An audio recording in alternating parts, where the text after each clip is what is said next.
Hare Krishna. So Krishna is answering the question of Arjuna. What is the destination of an unsuccessful yogi? And now Krishna is going to elaborate on this one particular point of destination of unsuccessful yogi. So let's see this from shloka number 41. Prapya punya kritam lokan ushitva shashvati samaha शुचीनां श्रीमतां गेहे yoga bhrashto. So here Krishna is saying that yoga bhrashtaha means those unsuccessful yogis, after many years of enjoyment, that is prapya ushitva shashvatihi samaha. So after many years of enjoyment, where ushitva punya kritam lokan, dwelling on the planets of pious living entities, basically the heavenly planets, the higher planets. What will happen after that? Shuchinam, that is the family of righteous people. Shrimatam, the rich aristocratic people. Gehe abhijayate, he'll take birth in those families. So this particular shloka says that there is no loss. The person who got that material desire to enjoy materially, that person will get some place in the heavenly planets where he'll enjoy to the fullest. And then when he'll develop distaste, and then when he'll come down again to this earthly planet, he will take birth in nice family, nice righteous family, or very rich family, by which he'll be able to continue his spiritual life. So let's see this in a great detail now. The unsuccessful yogis are divided into two classes. So what are the two classes? The first one is the yogi falls down after a little practice on this process. And the second one is the falls down after a long practice of yoga. So now this particular shloka that we're discussing, this destination that is discussed or told by Krishna is for that yogi who has fallen from a little practice of yoga, after doing a little practice of yoga. So here it is given that such a person who falls down after a little practice of yoga, such a person goes to the higher planets where pious living entities are allowed to enter.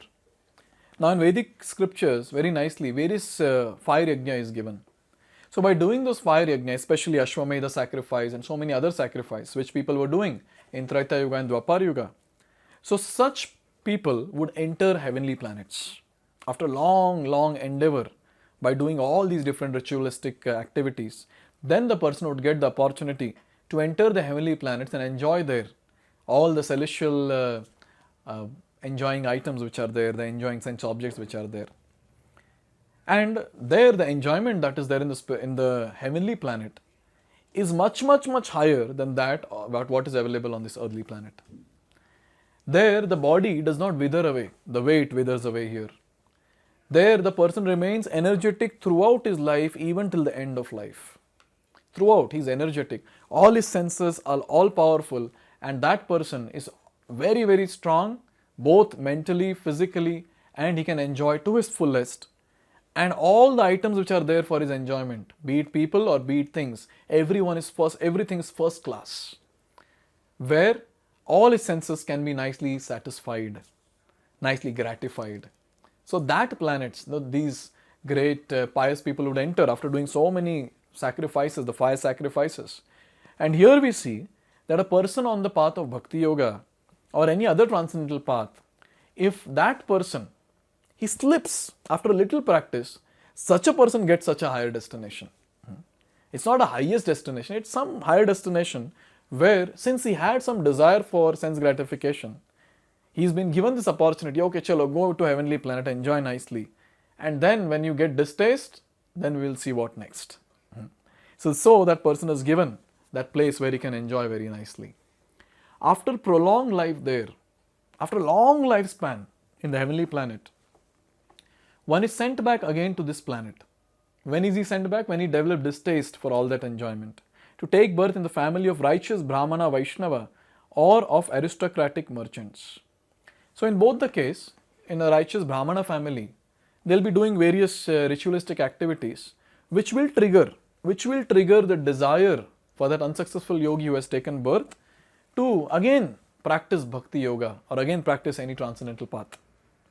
And when it comes to a rich family, the person need not worry at all to take care of the body. Everything is there. So much money will be there, a nice position and status and all that will be available, will be there, readily available. And the person need not think about all that, need not think about his material future. So he can just engage himself directly in practicing bhakti yoga. So it's very important to understand that an unsuccessful yogi, he is not lost. The destination that he gets is very nice, where that person will either, firstly he'll enjoy in heavenly planets, when he'll come back, he'll get opportunity again to start the yoga practice, be it bhakti yoga or ashtanga yoga. The real purpose of yoga practice is to achieve the highest perfection of Krishna consciousness. So this we have been discussing from last many verses, that this is what is the highest perfection, where the person attains Krishna, breaks the cycle of birth and death. But those who do not persevere to such an extent and who fail because of material allurements are allowed by the grace of Lord to make full utilization of their material propensities. See, Lord is so merciful. We have material desires, so Krishna says, Tathastu, enjoy. And Krishna gives also the place of enjoyment. Krishna is so merciful that he is ready to fulfill all our desires, all our material desires also. He sees, oh my kid, he has started crawling, he has started walking towards me. Okay, but in between he wants to enjoy something. Chalo, no problem. Go to heavenly planets, enjoy. And then come back, we'll see. If still material desires are there, now we'll see what else to do after that. But then, if there are no material desires after that, then here Krishna is telling, or it's given, that after that they are given opportunities to live prosperous lives in righteous or aristocratic families. Those who are born in such families may take advantage of the facilities and try to elevate themselves to full Krishna consciousness. You know what? We all belong to this category. All of us, we belong to a good family, pious family, where parents have given good samskar right from childhood. And it's not that we're struggling to eat food 3 times a day. It's available, readily available. We have taken birth in a nice family. Somehow, we have got material intelligence. We are educated, we have taken up good profession, and there is not much problem when it comes to living and earning one's livelihood. So we all belong to this category, where we have practiced little and we have fallen. We have fallen somehow. So when now we have got this opportunity to practice bhakti, now we have to take it very seriously and intensely practice. Now at least we shouldn't lose. Here it is said that the person will go to heavenly planet and come back to this material world. Now tell me, now we are in Kali Yuga. Now we are not in Treta Yuga or Dwapar Yuga. We are in Kali Yuga. And see the situation of Kali Yuga. It is so much degraded now. So now suppose we go to heavenly planet. So one day there in heavenly planet is 6 months here. That is what is the calculation. Now suppose we go there and stay for a good number of years. And then when we come back here, what is the guarantee that we will get the association of devotees in the age of Kali Yuga? Now itself the Kali Yuga is so degraded, just imagine with time, say after 10,000 years, how much degraded this entire Kali Yuga will be. No one will speak about God at that time. Finding devotees will be very difficult in this world at that time. Entire situation and circumstance, entire surrounding will be so much negative and so degraded that even if we come from the heavenly planet, take birth in some nice rich family or some nice Brahmana family, still because of the surrounding, there's a high probability that we will get into sense gratification. We will not be able to practice the bhakti at that time maybe. So now is the time. Now the situation is proper. Obviously Kali Yuga is degraded, but it's not so degraded that we are impelled and pulled towards doing sense gratification. Still, there are so many devotees, so many pious people who are there on this planet. So it's very important that we understand this very lifetime we have to practice bhakti very intensely and break the cycle of birth and death.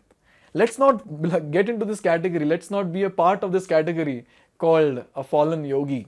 Let's not get into this category. Let's become a successful bhakti yogi. And it is possible. Now in the age of Kali Yuga, the process is so simple. Forget about Ashtanga Yoga. Now we are nowhere interested in doing that.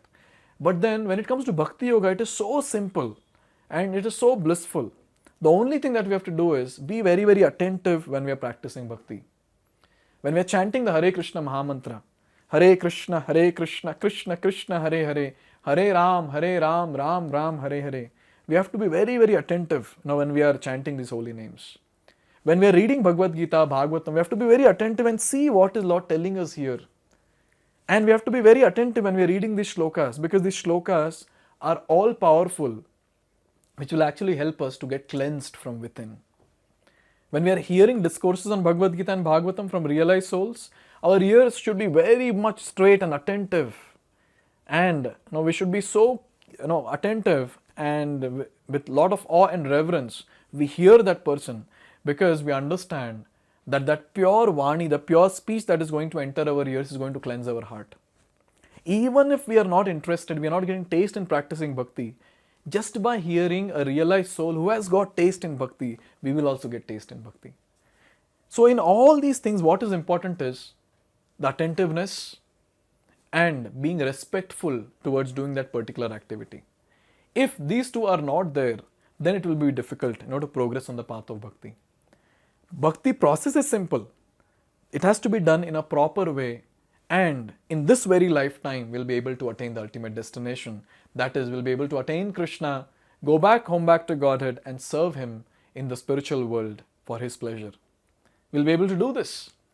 But then, if we slip thinking, oh, every day practicing Bhakti, let me relax today, let me do some sense enjoyment, let me go around and do some sinful activities, then it's a problem. Then it's this desire itself is a problem. Every single day we should practice Bhakti nicely, and that will be possible only when we are in good association of devotees. Now, at least after understanding this particular shloka, we should make sure that we associate with devotees, and by their encouragement, by their fired up association, remain fired up all the time and not associate with those people who take us away from Krishna. By this, at least we'll ensure that throughout our life we'll be practicing Bhakti, and if we have proper guidance, we'll be able to practice Bhakti in a very fired up way and finally attain the ultimate destination. So after saying this, talking about a yogi who has practiced a little and he has fallen, now Krishna is going to talk about a yogi who has practiced for a long time and from there he has fallen. So let's see that in the next video. Hare Krishna.